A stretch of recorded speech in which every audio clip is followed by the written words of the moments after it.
¿Qué tal amigos? Bienvenidos al primer programa de Enlace producido por el Foro Liberal de América Latina, en el cual buscamos entablar conversaciones con nuestros pares liberales y saber sus puntos de vista acerca de diversos temas en el ámbito político.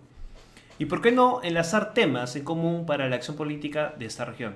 El día de hoy tengo el agrado de conversar con Fredo Arias King, politólogo, sovietólogo y especialista en transiciones, para hablar sobre cómo los países comunistas dejaron de serlo. Pero antes de ir con nuestro invitado, tenemos un video. Fredo Arias King es fundador de la revista académica trimestral Demokratizatsiya, The Journal of Post-Soviet Democratization, que publica continuamente desde 1922, basada y publicada en Washington y Moscú. Tiene 2 maestrías de Harvard, una en estudios rusos y de Europa del Este y otra en administración de empresas. Fue asociado del proyecto para fortalecer instituciones democráticas y del Russian Investment Symposium, además de haber trabajado en diversos proyectos de Estado de Derecho en la región a lo largo de los años. En México participó en las campañas presidenciales de Manuel Cloutier y de Vicente Fox, fungiendo de consejero de Relaciones Internacionales y llevando la agenda internacional de la campaña. Arias King ha asesorado a fuerzas democráticas en Moldavia, Rusia, Perú, Cuba, Bielorrusia y Ucrania. En Moldavia recibió el más alto honor otorgado por la oposición democrática, el Inima de Aur, Corazón de Oro, y ayudó a establecer el Comité Internacional para la Democracia en Cuba, que incluye a las principales figuras de la transición de Europa Central y América Latina. Escribe sobre transiciones a la democracia y es autor de 2 libros, el último de los cuales, Transiciones, la experiencia de Europa del Este, distingue a las transiciones exitosas de las demás, y es precisamente sobre las transiciones de las que he estudiado a fondo de lo que vamos a conversar el día de hoy. ¿Qué tal, Fredo? ¿Cómo estás? Bienvenido al programa Enlace. Bien, es un placer estar con ustedes. Qué bueno tenerte a ti, a un experto, justo lo que nos falta acá, expertos en esto de ver transiciones, ¿no? De países que ven este tema de que países comunistas salieron de eso, porque acá en Latinoamérica pasamos por una crisis tremenda y es bueno saber de la experiencia de estos países para ver el futuro. Y mi primera pregunta para ti sería, ¿cuál transición fue más exitosa? ¿Cuál fue la transición más exitosa del comunismo hacia un sistema más capitalista, ¿no? Absolutamente. Y hay muchas lecciones muy importantes de estas 30 transiciones. Decimos 30 las que estamos viendo enfrente de nuestros ojos ahora, porque hubieron de veras 33. ¿Qué pasó con las otras 3? Pues fueron las 3 federaciones que no sobrevivieron. La liberación y la transición, obviamente hablo de la Unión Soviética, de Yugoslavia y de Checoslovaquia, ¿no? Pero primero que nada, pues estoy recordando mis viejos buenos tiempos en Perú, cuando fui a Lima, invitado por una organización llamada IDEPE, y por el National Endowment for Democracy, que financió una conferencia muy grande justo después de que cayera Fujimori y Montesinos. Uh-huh. Y Perú se veía en una efervescencia democrática, etcétera. Estaban saliendo historias de esos videos famosos con los cuales se sobornaba a los diputados para votar por las políticas de Fujimori y Montesinos. Pues yo creo que le gustaba filmarse haciendo estas cosas, interesantemente. Sí. Y yo viví eso porque me invitaron y hablé impresionante, ante toda la cúpula militar y de seguridad, porque nuestro panel, yo era el único experto en transiciones en sistemas de seguridad nacional, mientras los otros 3 panelistas eran la cosa militar, y uno de ellos, por cierto, había sido el ministro argentino, boludo, ¿viste? Martín Balsa, que había sido el ministro de Defensa, nada menos, ¿viste? Un tipo que medía como 2 metros, me acuerdo. Y también había otros panelistas, y porque IDEPE, pues aparentemente es una organización muy seria en Lima, o en esa época, que recopilaba materiales para asesorar al nuevo gobierno. Creo que todavía estaba la cosa electoral, y bueno, pues Toledo obviamente ganó esa, pero mientras estaba, creo que Pérez de Cuéllar como un presidente interino, ¿no? Entonces me tocó ver y conocer a mucha gente fascinante de Perú ¿qué fue? En eso, en el 2000, 2001, ya ni me acuerdo, pero 2000 más o menos. Felicidades. 2000, felicidades a Perú por toda esa hazaña, y bueno, pues Perú ha bajado la tasa de pobreza del 70 y pico al 30 y pico por ciento. Entonces hay muchas cosas de Perú que son fascinantes, de hecho. Y recientemente yo estaba hablando con un viejo amigo que algún día puede ser presidente de Venezuela, que es Leopoldo López. Nos juntamos en Madrid, en su oficina, y yo lo que le estaba diciendo es, bueno, hagas lo que hagas con Venezuela, necesitamos poner cláusulas en la Constitución venezolana que reflejen, en la nueva Venezuela, que reflejen lo que los peruanos han hecho, porque el hecho de que los fiscales se han ido detrás de 4 expresidentes peruanos, tremendo, y en México el gran total es 0, es que algo están haciendo bien los peruanos para ¿verdad?, retar a sus tiranos o ex tiranos, ¿verdad? Y no está nada mal, así que felicidades Perú, yo le tengo mucho cariño a Perú. Para contestar tu pregunta es muy simple. Estonia fue el campeón de las transiciones en Europa, en estas 30 a 33, como lo quieras contar. Estonia ha sido la estrella más brillante, seguida yo opino por la República Checa, y yo no lo digo así porque me cae bien Mart Laar, que fue el arquitecto de la transición Estonia, o Václav Havel. Yo he estado trabajando muy cerca de él y su gente ya muchísimos años en el Foro 2000 en Praga, etcétera.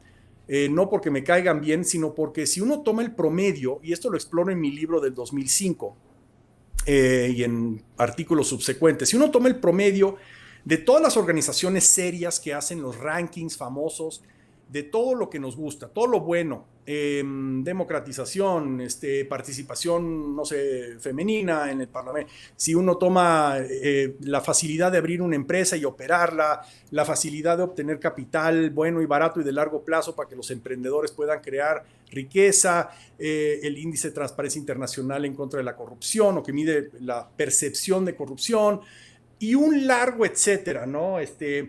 El progreso en las Naciones Unidas tiene un índice de desarrollo humano que incluye 5 parámetros.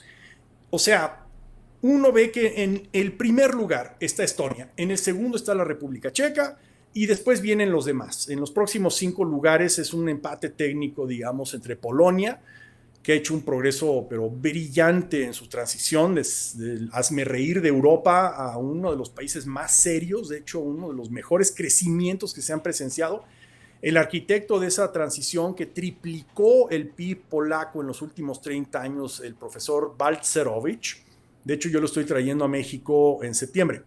Entonces, pues va a ser muy interesante lo que él nos tenga que decir, pero la famosa terapia de choque que él inventó, las teorías de la ventana de oportunidad, de los transitólogos estudiamos eso a fondo, la transición polaca, por el tamaño de Polonia. Entonces, Polonia pues es un pez grande y por eso salpicó mucho, pero si uno incluye a los peces grandes y chiquitos todos, Estonia sería el ganador, República Checa, yo diría Polonia, Eslovenia, Hungría, después los alcanzó Lituania, etcétera. Ya han habido sorpresas, o sea, que empezaron como fracasos totales por Georgia, que era como Somalia, o sea, no había un control de la capital, Tbilisi, no había básicamente warlords controlando ese país, y hoy bueno, hasta hace poco, cuando estuvo el presidente Saakashvili, es impresionante lo que él hizo con Georgia, ¿no? Entonces, Albania, que había sido el país más cerrado y más estalinista, no diría del bloque, porque no estaba alineado con la Unión Soviética ni con Yugoslavia, era pues un país ahí comunista, pero súper férreo y súper retrasado, donde estaban hasta prohibidos los automóviles. Hoy Albania es, o sea, en comparado con lo que era en el 89-90, es impresionante el progreso que se ha hecho. Entonces sí, hay muchísimas lecciones para Latinoamérica en esas reformas, absolutamente. Pero yo diría, Estonia fue el número 1 por una razón muy simple. Porque tuvo a un líder comprometido con el cambio radical. Ese es el sine qua non de empezar una transición brillante. Y en Latinoamérica no hemos tenido uno solo, podemos hablar de eso después. Mart Laar, que tenía 32 años cuando se hizo primer ministro en su primer gobierno, en el 92, con un programa muy radical de transformar a Estonia sin miramientos, sin, bueno, pues, ¿qué va a decir los medios? ¿Qué van a decir la izquierda? ¿Qué va a decir este otro? ¿Qué va a decir Moscú? No, él hizo lo que tenía que hacer. Su eslogan, de hecho, era el mismo de los tenis Nike, Just Do It, hazlo ya. Claro. De hecho, en mi libro tengo una entrevista muy larga con él y el título de esa entrevista es Hazlo ya, ¿no? Just do it. y ¿cómo se llama? Y su gabinete tenía una edad promedio de 30 años. Todos habían estado en la oposición. Ninguno era excomunista. Esa es otra de las grandes condiciones que podemos explorar. Pero Estonia tenía otro beneficio que no tenían los países más al sur y más a occidente. Y eso es que Estonia tuvo su transición 2 años después, porque tuvimos que esperar a que se independizara de la Unión Soviética para tener su propia soberanía, y esto vino 2 años después de que se independizó, se colapsó el comunismo en Checoslovaquia, Polonia, Rumania, Hungría, Bulgaria, etcétera, ¿no? Alemania del Este. Entonces, Estonia lo que hizo fue observar muy de cerca los errores y los aciertos de estos otros laboratorios que estaban básicamente reinventando la rueda. Nadie sabía cómo hacer una transición del comunismo a la democracia, por lo menos a esa escala, y cada país pues hizo diferentes reformas y diferentes, ¿cómo se llama?, estrategias, y a 2 años vísperas ya empezaba a notarse pues ciertos patrones que Estonia, nada tontos, copiaron y dijeron: vamos a evitar los errores, vamos a solamente tomar los éxitos de Alemania del Este, de la República Checa, de Polonia, etcétera. Hicieron ¿cómo se llama?, un híbrido ahí, lo más cercano a la perfección en una transición. Es como dices, las transiciones por lo general tienes que ser agresivas. Y es por eso que tú en muchas entrevistas tú denominas la terapia del shock, pero él dice que para bajarle la palabra shock, porque a veces puede ser muy traumática, le dices que puede ser la terapia express. Eso se lo debo a mi gran amigo intelectual cubano llamado Dagoberto Valdés, que es un gran pensador cubano, ¿verdad? Y este cubano brillantemente nos dijo: pero ¿para qué llamarlo terapia de choque? Si en Latinoamérica nos ofendemos, somos muy delicados, ¿no? A la hora de los bares y tal, los hombres somos muy machos, pero a la hora de tomar decisiones no somos hombres. Entonces dijo: ¿para qué asustarlos aún más? ¿Por qué no lo llamamos terapia express? Y es exactamente, Dagoberto tiene razón. Y tiene mucha razón, porque acá, al menos en Perú, me acuerdo que vino el Fujishock, ¿no? Que fue en los 90. Y fue, claro, el APRA, que era su rival político, comenzó a traumatizar a toda la población con el tema de que Fujimori va a ser el shock, que van a hacer el shock. Y bueno, al final Fujimori lo hizo, cambió de cierta forma la economía del país. Creo que es una de las cosas que podemos rescatar, pero no completamente, porque tuvieron mucho desastre hubo también en el gobierno de Fujimori. Pero sí, es una palabra muy fuerte. Y también hay frases, ¿no?, que habla, por ejemplo, Václav Havel, que creo que lo conoces, que dice que prefiere la inexperiencia temporal al sabotaje permanente. Y esta frase va referido a que a veces la oposición te pone como trabas, ¿no? Te pone como... Hay cierto miedo, ¿no?, en la población que te dice: no, las políticas deben ser graduales. ¿Qué opinas de esto? Es una trampa y es un grave error. Pero una pequeña observación sobre Fujimori, si me lo permites, ¿no? Por supuesto, no, sí. No sé si gran parte del Fujishock fue antes o después del autogolpe que disolvió el Congreso. Yo me imagino que después, ¿no? Uh-huh. El problema de hacer este tipo de reformas bajo una dictadura es que salen mal. Esa es otra de las grandes lecciones de Europa del Este, que no se necesita un dictador para hacer estas brillantes reformas. O sea, una Margaret Thatcher que ganó, creo que 4 elecciones seguidas con amplios márgenes. Sí, la llamaban fascista, la llamaban dictadora, pero en realidad era una primera ministra que ganó el respeto y el voto de su pueblo abrumadoramente, hasta que acabó en un pequeño golpe de palacio dentro de su partido, su coalición. Pero Margaret Thatcher nos demostró una cosa: que uno no necesita ser un dictador y tener así estrellas y bananas aquí y dar golpes en la mesa porque yo ordeno que no, porque se compara a Fujimori con, no sé, alguien como Carlos Salinas de Gortari aquí en México, que no tenía legitimidad. De la elección del 88 fue robada, todo el mundo lo sabe. Él ganó pero con falta de legitimidad. Era un dictador porque además su partido había estado en el poder desde 1929 a través de fraudes, etc.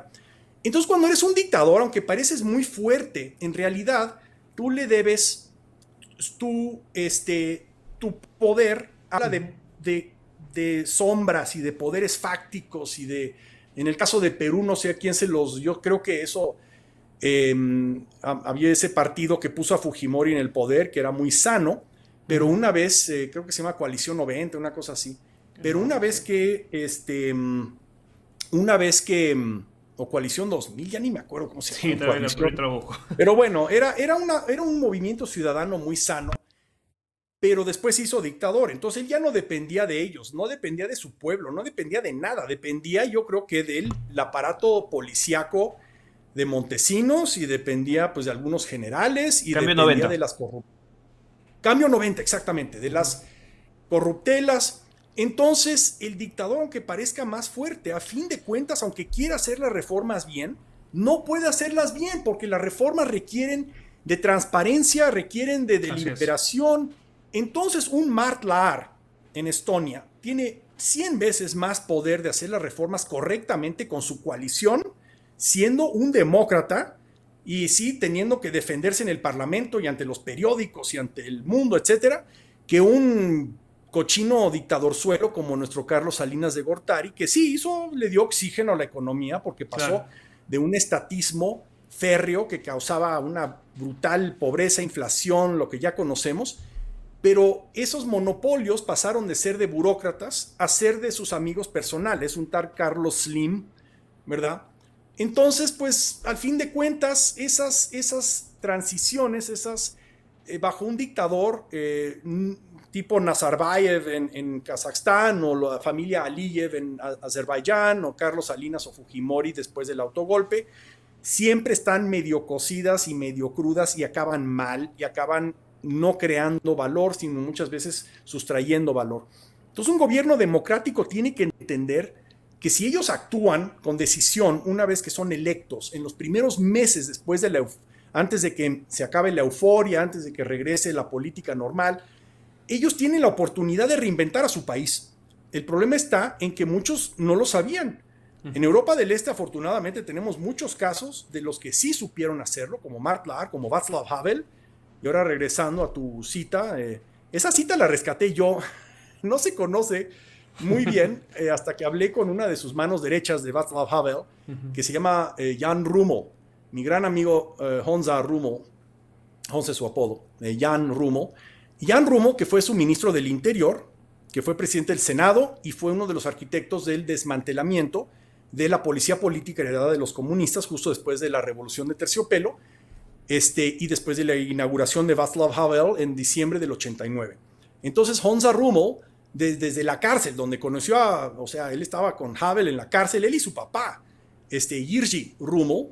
De hecho, el famoso libro de Havel, El poder de los sin poder, es más bien una colección de varios ensayos. El de él es el más grande, pero uno de ellos es de Jiří Rummel, el papá de Jan Rummel. Jan Rummel recuerda que cuando algunos idiotas por ahí empezaron a tratar de distraer a Havel, diciéndole, pero ¿cómo lo puedes poner a cargo del Ministerio del Interior? Claro. Todo se va a colapsar, los niños van a morir en la calle. O sea, siempre nos meten miedo los idiotas, y nosotros somos más idiotas porque no los creemos.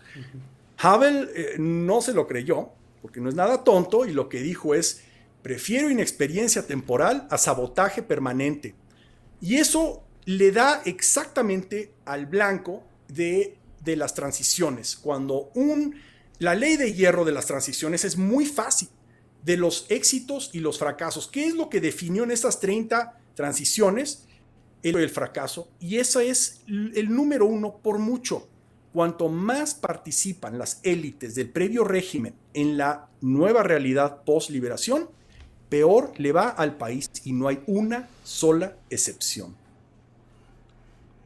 Justo también vi una entrevista que brindaste a Instar Cuba, que hablaste también de tener partidos políticos definidos.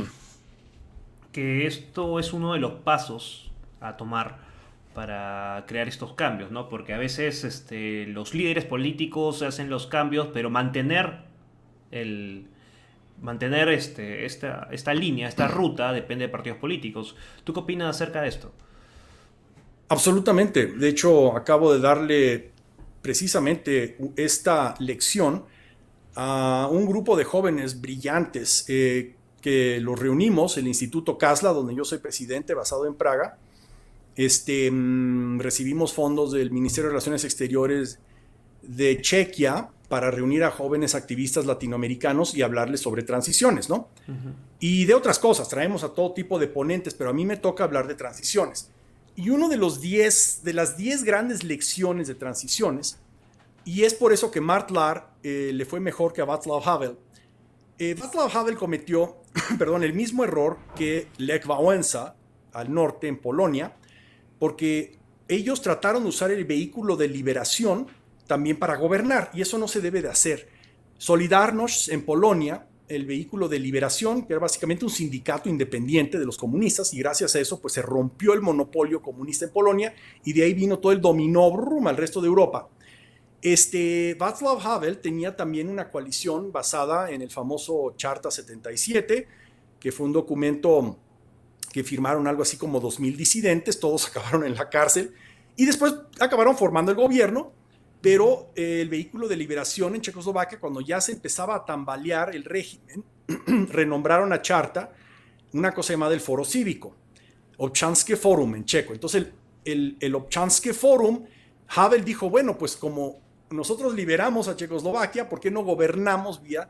Lo que se le olvidó a Havel y a Wałęsa es que sus coaliciones eran para una sola cosa, y era derrocar pacíficamente a un régimen comunista, opresivo, etcétera, y tenían desde trotskistas hasta cristianodemócratas, tenían socialdemócratas. De hecho, mi buen amigo, en paz descanse, Jerzy Hayek, fue el líder del Partido Socialdemócrata muchos años en Checoslovaquia y era parte de Charta y del Foro Cívico, etcétera.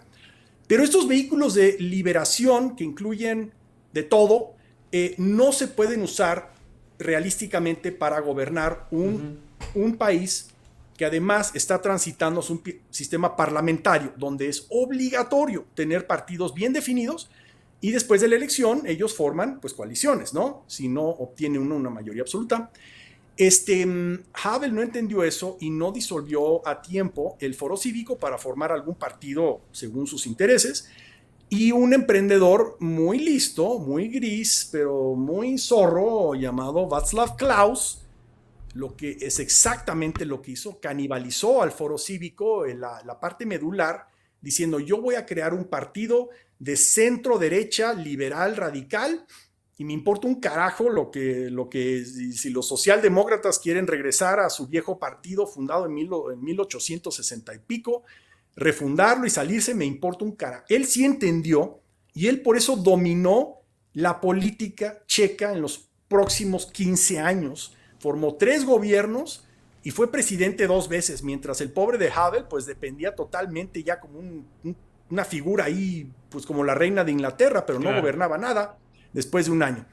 Martlar, al contrario, formó un partido muy definido en Estonia llamado Isamalit, que también es una de centro-derecha, radical, liberal, que iba a balancear el presupuesto, iba a salirse de la zona del rublo, iba a tener una moneda estable, iba a abrir el comercio lo más posible, tanto interno como externo, iba a meterse lo más rápido posible a la OTAN y a la Unión Europea. O sea, es un proceso que toma años, pero él dio el primer paso. Entonces, gracias a este partido, Isamalit, que formó una coalición con otro partido afín, ¿cómo se llamaba la señora esa? Lagle Parek. Cuando fui a Estonia, Martlar me llevó a ver a Lagle Parek, y ahora ya se había salido de la política y en vez abrió un convento católico manejado por 2 monjitas mexicanas de Oaxaca. Para que veas cómo qué vueltas da la vida. Pero Lagle Parek se hizo aliada de Martlar para formar ese primer gobierno brillante de transición en el 92. Creo que ella era cristiano-demócrata, una cosa así, pero no importa. Formaron un gobierno que pudo gobernar y pudo hacer unas reformas brillantes, transparentes, etcétera, mucho mejor que cualquier Fujimori, cualquier Carlos Salinas de Gortari, cualquier Nazarbayev o cualquier Aliyev. Estoy hablando de los sultanes sátrapas ahí en Asia Central y el Cáucaso, ¿no? Claro. Sí, con respecto, yo muchas veces te he escuchado criticar al cristianismo, al cristiano demócrata, al social cristianismo, y porque tú alegas que eso no existe y que no se encontrado fuentes para... Y acá en Perú vemos muchos partidos políticos a veces que se quieren formar con esa visión política. ¿Qué tienes que decir al respecto? Has estado haciendo tu tarea, porque yo Te he sí visto lo todas las recuerdo. entrevistas. ¡Pobre de ti! Bueno, alguien las tenía que ver, ¿no? Sí, lo he dicho muchas veces, espero que no me excomulguen. Los cristiano-demócratas es parte de nuestra familia democrática, no cabe ninguna duda. Es eso. Yo diría que alrededor de la mesa somos 4 o 5 miembros de nuestra familia, ¿no? Y los cristiano-demócratas definitivamente son una de las partes medulares, y yo a mis estudiantes y cuando hablo ante foros sobre transiciones, trato de subrayar mucho eso, que somos como el programa en la televisión de los 90s, Friends, ¿te acuerdas? Amigos. Claro. Que todos eran medio neuróticos, pero inofensivos, pero buena gente, pero entre ellos, los 6 de ellos, formaban una brillante y muy simpática coalición. Y yo trato de pensar en nuestra familia democrática como Friends, cada uno somos neuróticos de nuestra forma. El chiste es mantener a los neuróticos peligrosos fuera de la casa, ¿no? Claro. A las dictaduras. Y entonces hay que poner sobre la mesa las debilidades y las fortalezas de cada uno de los miembros de la familia. Y yo cuando hablo de los cristiano-demócratas, y tienes toda la razón, ellos simplemente no tienen un programa económico coherente. Así es. Y eso cuando se los digo medio se ofenden. Pero yo he estado haciendo investigaciones sobre, o sea, obviamente siempre me topo con los cristiano-demócratas, me invita a la Konrad Adenauer Stiftung aquí en México y en Berlín y en otros lugares para hablar con cubanos, venezolanos, etc. Yo muchas veces preguntaba, a ver, ustedes que son cristiano-demócratas, nunca veo una política económica definida, coherente. Ustedes pretenden que tienen una, pero la verdad es que su único ejemplo de éxito es el famoso Wirtschaftswunder alemán. Obviamente son alemanes, del partido CDU, pero siempre presumen que, bueno, que Konrad Adenauer hizo la cristiandemocracia en nuestro país, hizo que el Wirtschaftswunder, el milagro, Alemania creciera brutalmente. Y yo les digo, señores, eso fue el arquitecto liberal, radical, por su propia admisión, aunque sí era miembro del Partido Cristiano Demócrata. Seguro le ponían su ceniza aquí los miércoles, no sé, pero Ludwig Erhard aplicó una política liberal de nuestro lado de la familia, pero claramente, y hasta él lo admitía, que sus inspiraciones eran Ludwig von Mises, la escuela austriaca, era pues los milagros que habían hecho en otros países. Alemania surgió como un fénix. Ya para 1953 tenía una economía más grande, y eso que la parte occidental, no estoy contando obviamente la cosa esa de Alemania del Este, pero la parte que fue formada de las zonas de ocupación de los aliados, estoy diciendo Francia, el Reino Unido, Estados Unidos, esa parte de Alemania occidental ya había rebasado al Reino Unido, el victorioso en esa guerra, donde el Reino Unido no perdió ni siquiera, o sea, creo que 500,000 de gentes en esa guerra o menos, 400,000. Alemania perdió 9 millones. Y si tú ves las fotos de la devastación total de las ciudades alemanas, no solo Berlín, Dresden, Leipzig, Stuttgart, todo eso, o sea, es increíble la destrucción de Alemania, y aún así, 8 años después, parpadeas y Alemania ya es más rica que el Reino Unido por una razón. Porque Alemania tenía a este liberal brillante llamado Ludwig Erhard, y el Reino Unido tenía un idiota socialista llamado Attlee. Entonces, pues Attlee, de hecho, todavía había racionamiento. Cuando mi papá fue a un boarding school en 1953, por ahí 52, en el Reino Unido, en Inglaterra, todavía tenían sus boletitos de racionamiento a lo venezolano y tenían que ir a formarse para que les dieran azúcar y leche, o sea, porque mientras en Alemania eso no era un problema. Claro. Entonces, cuando los cristiano-demócratas hablan de que tienen un brillante ejemplo, no señores, denme otro. Y ahí es donde, como que, oye, bueno, pues me dan libros de la filosofía cristiana demócrata económica. Y yo lo que veo en esos libros es que no tiene ni pies ni cabeza, es básicamente pues una lluvia de ideas, buenas intenciones, clichés, ¿verdad? Hablan de que hay que ayudar a los pobres. Así No, es. eso Nunca, no se nunca, me había ocurrido. nunca establecen Hasta límites. los socialdemócratas Ujú. hablan de ayudar a los pobres, Así por es. favor. Como dijo, aunque lo que dijo Winston Churchill, recuerda, de que un liberal lo que quiere es sacar a los pobres de la pobreza, mientras un socialista quiere meter a los ricos a la pobreza, ¿no? Así es. Brillante Así es. Churchill. Pero nunca me han dado un libro coherente sobre una política cristiano-demócrata económica. Lo que sí son brillantes los cristiano-demócratas son en arruinar perfectas oportunidades de transformar un país. ¿Qué ejemplos doy? México, el peor de todos, yo diría, porque los cristiano-demócratas, no me cabe ninguna duda que tienen buenas intenciones, pero no tienen idea de lo que están haciendo. El problema es que ellos ni siquiera tienen la conciencia de que no tienen una idea de lo que están haciendo. Pero si ves su accionar, te das cuenta de una cosa, y hay que usar a Vicente Fox, que fue el presidente del 2000 al 2006, cristiano-demócrata, obviamente. El PAN, el Partido de Acción Nacional, era el partido cristiano-demócrata más grande, o sea, en el país más grande, ¿me entiendes? ¿No? O sea, Sí. el PAN era el partido cristiano-demócrata en el país más grande en el poder en esa época, si tiene sentido eso.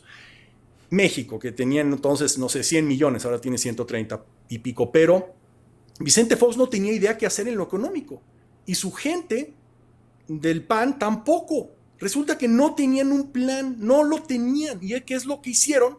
Dejaron exactamente a los mismos economistas del previo régimen en el poder. Pudieron haber encontrado un Ludwig Erhard mexicano fácilmente, ¿verdad? Y no lo hicieron, no, porque no tenían idea sobre la economía. El PAN y los partidos cristianos demócratas les importa solo una cosa: el aborto, el divorcio, los gays, todo el día y todo el mes y todo el año hablando en contra de los gays. Así Como es. si eso va a poner pan sobre la mesa de los pobres. Ya dejen a los pobres gays en paz, carajo. ¿Qué plan económico tienen? Ay, bueno, pues ya pusimos a estos doctores en economía del previo régimen, así que todo está bien. Eso, señores y señoras, es el plan de los cristiano-demócratas económico. El primero que les llegue con alguna boludez lo ponen porque no tienen ningún criterio. Si uno piensa, bueno, estás muy rudo contra los cristianos. No, son buenos en oponerse a un régimen, eso sí. Yo divido estos procesos en tres: liberación, transición, consolidación democrática. Y los cristiano-demócratas son buenos en resistir un régimen dictatorial. Y yo le digo a mis estudiantes, si ustedes están peleando contra un Hugo Chávez o un Evo Morales o un X, ¿no? O un Daniel Ortega, y no hay cristiano-demócratas y activistas peleando a tu lado, corre por tu vida. Porque en eso sí, son muy buenos y muy coherentes. Pero en lo que es, ya después de que vienen a arreglar un torbellino, las mejores coaliciones en Europa del Este que de veras arreglaron esas economías fueron una coalición de patriotas y liberales, como la de Mart Laar en Estonia. Punto. Cuando los cristiano-demócratas vienen después, ya cuando todo se calma y cuando ya no hay mucho que hacer, cuando ya se hicieron las grandes reformas en la etapa de transición, ahí es donde le puedes entregar el poder tranquilamente a los cristiano-demócratas, porque lo bueno es, como no tienen maldad, no van a desmantelar lo que hicieron exitosamente los anteriores. Y mi caso favorito para demostrar eso, pues obviamente es Patricio Aylwin, don Patricio Aylwin, que es uno de mis favoritos líderes latinoamericanos. De hecho, yo lo conocí, estuve en su casa en Santiago de Chile, ¿verdad? Y me gusta recordar cómo, ya sé que los chilenos y los peruanos no se llevan bien, pero Patricio Aylwin eso es mentira. liberó a Chile 2 veces. Una, porque le escribió esa famosa carta al general Augusto Pinochet cuando Salvador Allende estaba violando la Constitución y estaba confiscando negocios, estaba invitando a Fidel Castro a disparar al aire, o sea, obviamente poniendo nerviosa a la clase media chilena. El líder del Senado y del Partido Cristiano Demócrata, Patricio Aylwin, le escribió una carta a Augusto Pinochet diciendo: tenemos que hacer algo, ¿no? Y adivina qué, Pinochet lo tomó como una orden de derrocar al presidente que estaba haciendo violación de la Constitución. Después se quedó en el poder, después hizo un plebiscito y ganó el no. Y la campaña del no, adivina quién la lideró, el mismo Patricio Aylwin.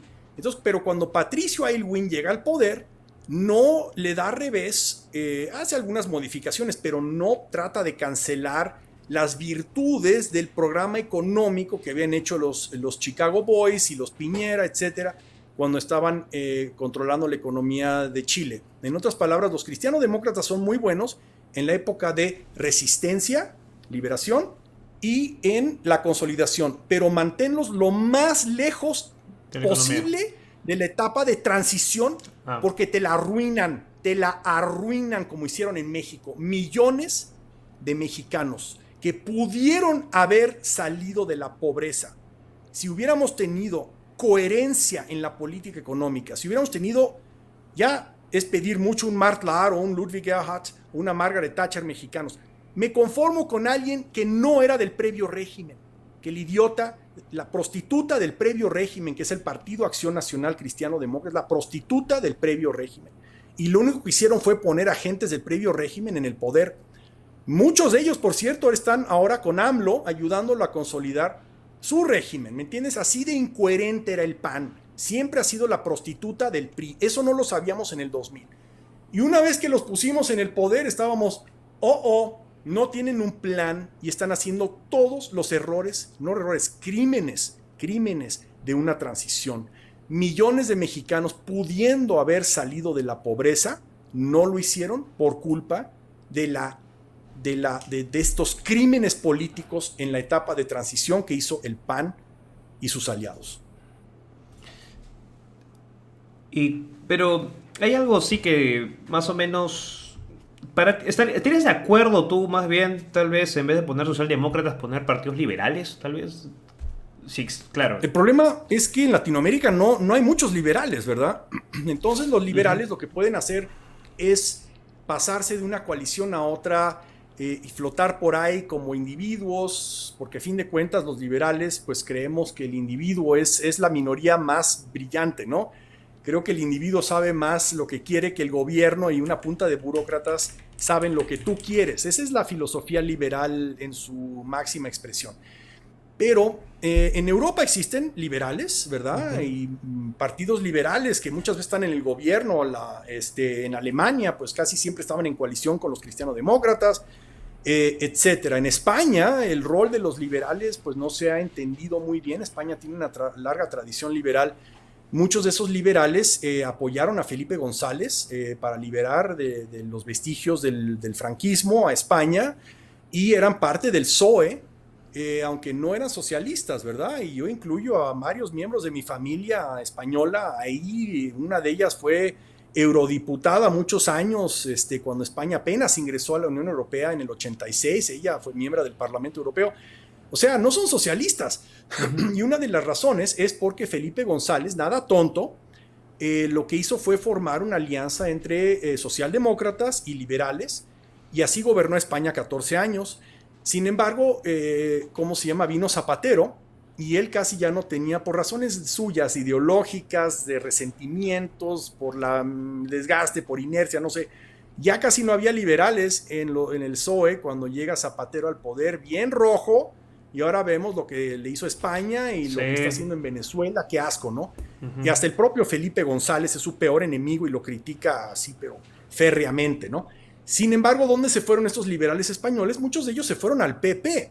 Curiosamente, los vestigios menos nocivos del franquismo empezaron a crecer, hicieron un partido pues elegible y europeizado, etcétera. Ya no era la falange, pues joder, pues la falange, pues sí, pues hay que matar y confiscar y un tiro a la nuca si no eres un buen católico. Eso ya acabó.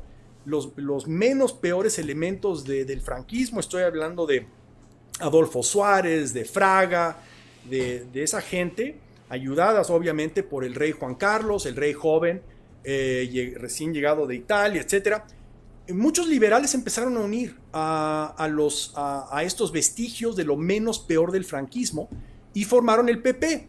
Y el franquismo duro y puro obtenía, creo que nada del voto, y después desaparecieron, ¿verdad? Humillados porque ya nadie los quería. Entonces los liberales en España jugaron un papel brillante en la transición, en la consolidación de la democracia en España, que la gente muchas veces se olvida porque como que nunca tuvieron un partido propio. Creo que Ciudadanos, el famoso partido que ya extinto, fue un intento de los liberales más puros de formar un partido, pero no, como que no pifó.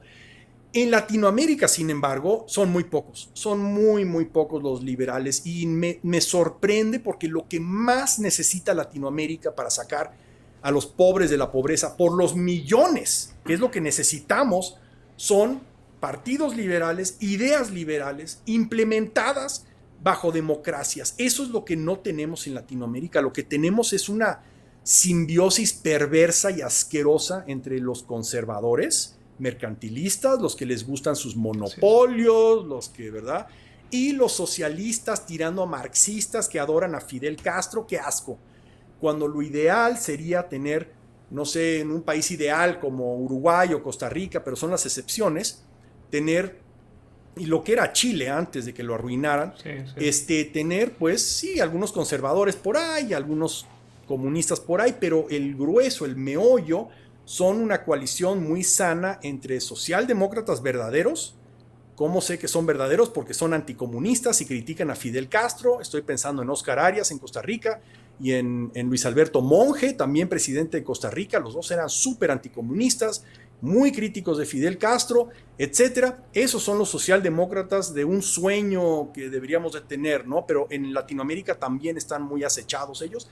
Pero Chile por un tiempo estaba gobernado por socialdemócratas, cristianodemócratas, liberales, y es por eso que Chile pues llegó a tener, no sé, casi $20,000 per cápita y una estabilidad impresionante hasta que llegó el pues muy desafortunado año de las protestas, etcétera, ¿no? Así es, Fredo, pero sí apoyarías partidos políticos de todas maneras. Creo que tanto tú como el Foro Liberal, tú sabes que está impulsando partidos políticos liberales. Al menos acá en Perú hay un partido que se llama Devolución, que está creciendo. No estamos inscritos, pero sí estamos creciendo en personas que se están sumando a este proyecto político. Y tú sabes que el Foro propone las 5 reformas. Y son reformas netamente liberales, inspiradas mucho en estas transiciones de países comunistas a ser más liberales, ¿no? En temas económicos. Entonces, la verdad, no sé si has escuchado tú de las 5 reformas de esta propuesta del Foro Liberal. No, recuérdamelas. Por ejemplo, tenemos la reforma política, ¿no? Que el Estado limita a 3 funciones, que solamente va a reducir a 3 funciones básicas nada más, que son seguridad, justicia y obras públicas. Esa es la reforma política. O sea, el Estado solamente se va a dedicar a eso. La reforma económica, vamos a liberalizar los mercados, ¿no? Un solo impuesto, ¿no? El flat tax. Claro. Y ¿Sabes quién lo inventó? A ver, cuéntame. Mart Laar, para variar. Eso es uno de los grandes regalos que nos dio las reformas estonias bajo el primer gobierno de Mart Laar, el famoso flat tax, en español se dice impuesto de tasa única, que es el más progresivo de todos los impuestos posibles, porque es diametralmente opuesto al orwelliano impuesto progresivo de los marxistas, donde cuanto más ganas, más se te castiga vía impuestos. El problema es que los ricos tienen abogados y pueden evitar pagar esos impuestos, mientras la clase media no, y los tiene que pagar, mientras los pobres tampoco pagan, porque pobrecitos pobres, ¿no? En otras palabras, es el sueño de los marxistas tener un impuesto así, porque castigas a los que crean riqueza y mantienes a los pobres como pobres. ¡Qué lindos!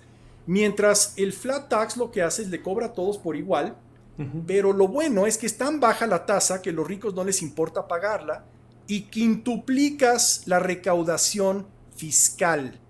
Eso lo hicieron en Estonia, pero también en un ejemplo muy dramático lo hicieron en Rusia. El famoso y gran amigo mío se llama Andrei Ilarionov.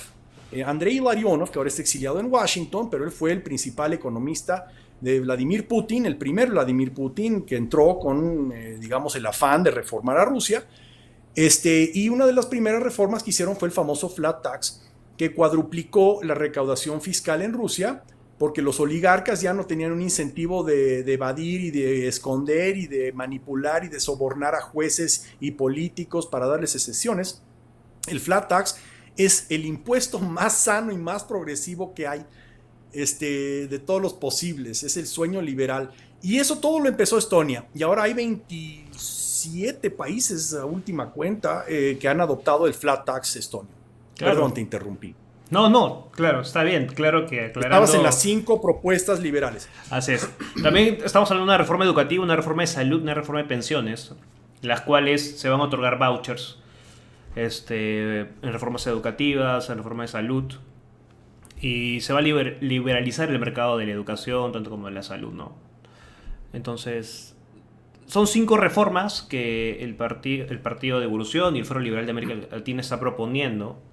Y está atrayendo bastante gente, la verdad. El foro también está creciendo. Y no sé qué tú opinas, tal vez, de que la educación no esté en manos del Estado, como tampoco la salud y las pensiones. Pues hablemos de una cosa mucho más práctica, que es mucho más directa, de cómo van a llegar al poder. Y yo temo que en el caso de Latinoamérica soy pesimista. ¿Por qué? Porque un sistema presidencial es veneno puro para reformas liberales, lo es, y para la democracia también. No hay una sola transición exitosa en todo el mundo postcomunista en estos 30 países que se hizo en un sistema presidencial. 0. La única excepción posible que podemos hablar es cuando Václav Havel se hace presidente de Checoslovaquia en diciembre del 89. Y por casi un año él tenía poderes presidenciales, como un presidente latinoamericano o americano, etc. Entonces él, pues su tarea fue las principales reformas, disolver la policía política, que fue su primer decreto, etcétera, etcétera. Pero ya las demás reformas le cayeron a los parlamentos de Chequia y Eslovaquia. Eslovaquia acabó con un primer ministro excomunista gángster, qué lástima, pero Chequia acabó con Václav Klaus, ya te platiqué de él, y su coalición. Entonces, ellos son los que hicieron la mayor parte de las reformas ya como un sistema parlamentario, y Václav Havel quedó como un presidente de adorno, pero él unos meses fue el presidente, ¿me entiendes? O sea, como dicen los gringos, para burlarse de nosotros, él fue el presidente todopoderoso de Checoslovaquia, pero no hay que asumir que va a aparecer otro Václav Havel en Latinoamérica, porque no va a suceder. Latinoamérica es una fábrica de traidores. Una fábrica de traidores políticos. Vicente Fox traicionó a su coalición, se hizo una prostituta del previo régimen. Pues me imagino que en tu país, Fujimori, también tienes la misma opinión. No se acató a lo que quería Cambio 90, que era una coalición brillante, muy sana. ¿Sabes por qué? Porque en un sistema presidencial, ¿cuál es el costo de traicionar a los que te pusieron en el poder? Claro. 0.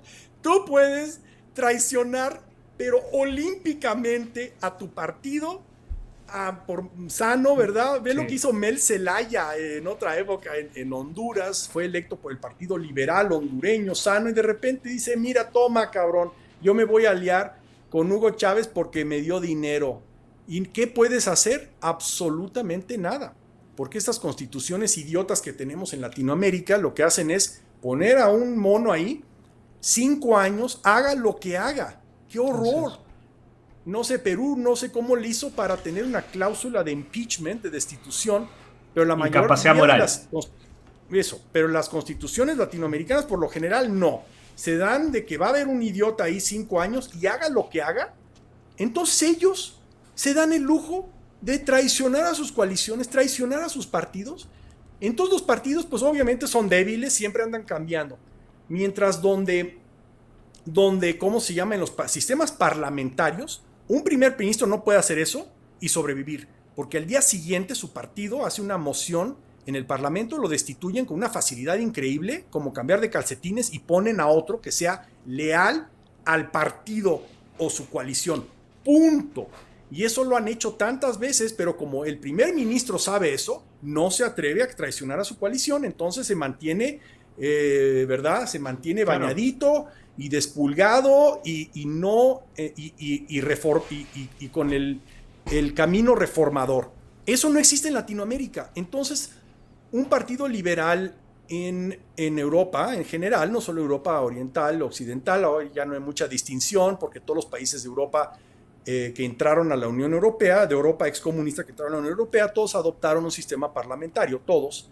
Solamente hay un sistema presidencial en toda la Unión Europea, o sea, todos los países de la Unión Europea solamente hay uno, que es una excepción total, pero todos los demás son sistemas parlamentarios. Entonces, ¿cómo se llama? En cualquier país europeo no puede un primer ministro traicionar a su coalición. En otras palabras, la democracia es mucho más sana y un partido liberal puede, siempre en minoría, porque es raro que llegue un partido liberal en la mayoría, en minoría un partido liberal puede aliarse con los cristianodemócratas y condicionar su voto a cambio de ciertas reformas liberales, y los cristianodemócratas no se oponen porque no tienen ideas propias, como ya hablamos, etcétera. Pero en Latinoamérica yo lo veo muy cuesta arriba. Entonces, qué valientes son ustedes, pero yo creo que en nuestras vidas no vamos a ver un partido liberal llegar al poder en Latinoamérica. Va a llegar algún populista prometiendo azúcar y después se da cuenta que necesita brócoli y impone el brócoli aunque esté podrido, como hizo Fujimori, ¿verdad? Pero, o puede llegar, no sé, alguien en Argentina como Menem, desde el peronismo, ¿verdad? Pero el peronismo de derecha, no el peronismo de izquierda, boludo, ¿viste? Entonces llega Menem y se da cuenta del desastre que está en Argentina y dice, bueno, pues mi cuñado se puede hacer rico acá, era un tal Ibrahim al-Ibrahim, ¿verdad? Y otros 20 boludos de mi coalición peronista, pero fuera de eso, voy a liberalizar, voy a privatizar, que es lo que hizo Menem, hacía lo corrupto, pero por lo menos adoptó algunas reformas que le dieron oxígeno a Argentina, ¿verdad? Y gracias a eso Argentina no está peor de lo que está. Bueno, ya Argentina está muy mala. Pero está pésima Argentina, sí. Pero hubiera estado peor sin un Menem. Si hubiera seguido Alfonsino, que no hizo nada para Argentina excepto liberarla, de verdad, es el presidente de disque liberación, que no hizo nada y por eso tuvo que dimitir un año antes. Qué patéticos los argentinos. Ese país nació para hacer el ridículo. Yo diría que el único mayor ejemplo de un presidente liberal, que no fue liberal por una sorpresa, ¿verdad?, sino que fue electo con una plataforma liberal, implementó estas políticas liberales, no al 100%, con algunas cositas aquí y allá, pero era un presidente legítimo y hasta la fecha muy querido. Tú pregúntale a cualquiera de ese país, cualquier taxista, quién fue tu mejor presidente, y todavía lo recuerdan con muchísimo cariño. Y ese presidente era Juscelino Kubitschek, do Brasil. O melhor presidente, não só do Brasil, de toda Latinoamérica contemporânea. O melhor presidente, Juscelino Kubitschek. Él hizo en 5 años lo que los demás idiotas no hicieron en 50, ¿verdad? Nada más se preocupaban por robar, como un tal Collor de Mello. Hubo otro que ex marxista, por cierto, todas esas sorpresas. De repente llega un ex marxista como Fernando Henrique Cardoso y dice, ya cambié de opinión, entonces resulta que es un liberal después de todo, ¿no? Pero ¿cómo se llama? Pero un presidente así abiertamente liberal que diga, voy a invitar a las compañías privadas alemanas, americanas, a establecer un mercado automotriz en Brasil, poner fábricas, darles facilidades de comercio, voy a crear infraestructura, me voy a llevar muy bien con los presidentes de Estados Unidos. De hecho, Juscelino era gran amigo tanto de Eisenhower como de Kennedy, etcétera. Hicieron grandes cosas. Cancún no hubiera existido si no fuera por Juscelino, porque él y Kennedy fundaron el Banco Interamericano de Desarrollo. Cancún fue uno de sus primeros y más grandiosos proyectos, y ahora tenemos el resultado, ¿no? Entonces, pero que Latinoamérica, Hispanoamérica produzca un Juscelino va a estar en chino, lo siento, pero uno puede soñar, ¿por qué no, verdad? En un sistema presidencial donde somos una fábrica de traidores y de mediocres, que nos salga otro Juscelino va a ser un milagro, pero bueno, los milagros a veces ocurren. Así es. Bueno, es un trabajo en realidad, aunque no lo creas. Estudiamos todas las aristas, ¿no? Para ver las dificultades de entrar en el poder, porque no es sencillo establecer un gobierno liberal aquí en Latinoamérica, sobre todo con este virus llamado socialismo metido en la cabeza de todos los latinoamericanos. Es un trabajo arduo. Y la verdad. Pero aunque fuéramos suizos o coreanos, ¿verdad? De todos modos sería muy difícil dado el sistema presidencial. No, eso sí te Porque doy la razón. un presidente necesita llegar a acuerdos con todo tipo de porquería ahí bajo la mesa. Así Y una es. vez que llega al poder, no pone a su partido al poder. Su partido es como un vehículo que lo tira a la basura. Después regresa con todos los que condicionaron su dinero a cambio de monopolios. Eso es el sistema presidencial. Solamente funciona en 5 países que yo sepa, en todo el mundo. En el resto, el sistema presidencial no funciona, nada más crea pura miseria. El sistema parlamentario. Y una cosa que yo le he dicho a los cubanos, porque yo soy miembro de varios comités para reformar a Cuba y la democracia, etcétera, es que se juntan en Miami y que, pues, ya te imaginas, ¿no? Muchas cabezas, muchos de ellos viejos, que son disidentes, estuvieron en la cárcel, muchos pelearon en la Bahía de Cochinos, etcétera, y nuevas generaciones que apenas hablan el español, pero ahí están, ¿no? Peleando por una Cuba libre. En esos comités, yo una cosa que les digo todo el tiempo es, ya que van a reformar a Cuba, háganlo bien, háganlo de raíz. Creen un sistema parlamentario en Cuba, porque ese es el único sistema sano que les puede garantizar que no van a producir a otro Vicente Fox, o a otra Violeta Chamorro, o a otra Janine Áñez, o a otra mediocridad latinoamericana. ¿Para qué tener a Cuba como otra Nicaragua, verdad? Cuando pueden tener a Cuba como la próxima Estonia, la próxima Corea del Sur. ¿Por qué no? Hay que soñar en grande, ¿no? Y eso solamente se garantiza con un sistema parlamentario. Así es, eso es lo que buen detalle, ¿no? Un sistema parlamentario.